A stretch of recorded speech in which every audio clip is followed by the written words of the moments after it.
Hey, welcome back to another episode of Get Swifty. My name is Bo Novell. This time around, we're going to take a look at calculating rolling average for our graphs. I think that's a bit more interesting than just displaying the information straight up from the internet. And I think this will be the last episode of this particular series, and next video we'll move on to something else. All right, let's get started. So we've just finished filling out our line chart view. And all it's doing is taking our information that we've downloaded and displaying it straight into the graph. So what I'm going to do is put a little helper method down here that can do these calculations for us.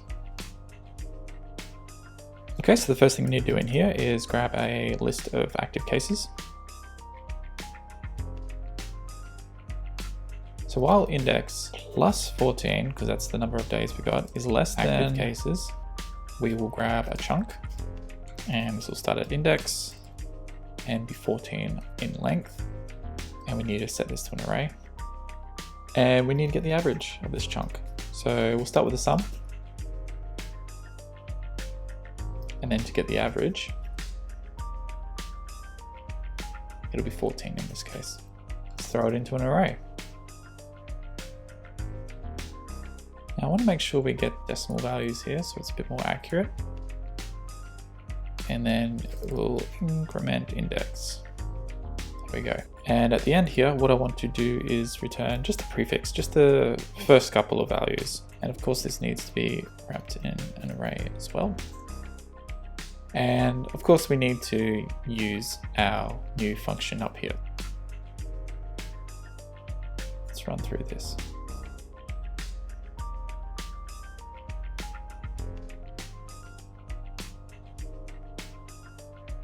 Not too bad.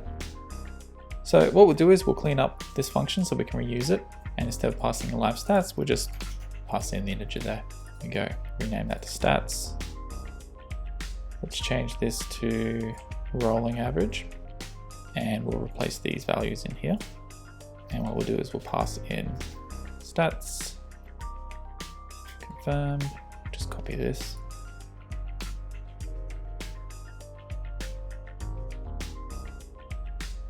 And instead of active here, since we've already got our list of cases, we can probably even delete that. Look at that. That works fine. Let's build and run.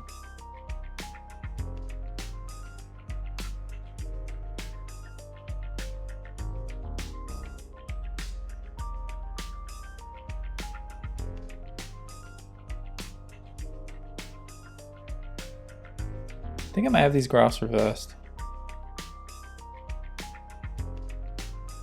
Jump back over and we'll do a reversed on the end there. So simple. Yeah, this makes a lot more sense. And I think in the previous videos that we did, I had it wrong as well. So if you're thinking that the numbers looked a bit weird, like they should be going up for some countries and then, some countries it should be going down and it wasn't, well, that was the reason we needed to reverse the array. Because the items at the start of the array are the ones that are closest to today's date, and then it sort of goes back in history from then on. So in order to get it to going from the past into now, we have to flip it around. This looks about right to me. That's it for this video. We are all finished. This app is done. You can play around with it. I'll put the source code up online and I'll leave a link to that in the description.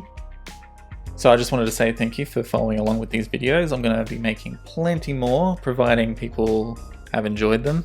And if there's anything I can do to improve on them, please let me know in the comments. Please leave a like, please subscribe. I want to make this a thing. I want to keep doing this. I want to keep making these videos, and I'll keep teaching people how to build apps. So thank you, and I'll see you next time.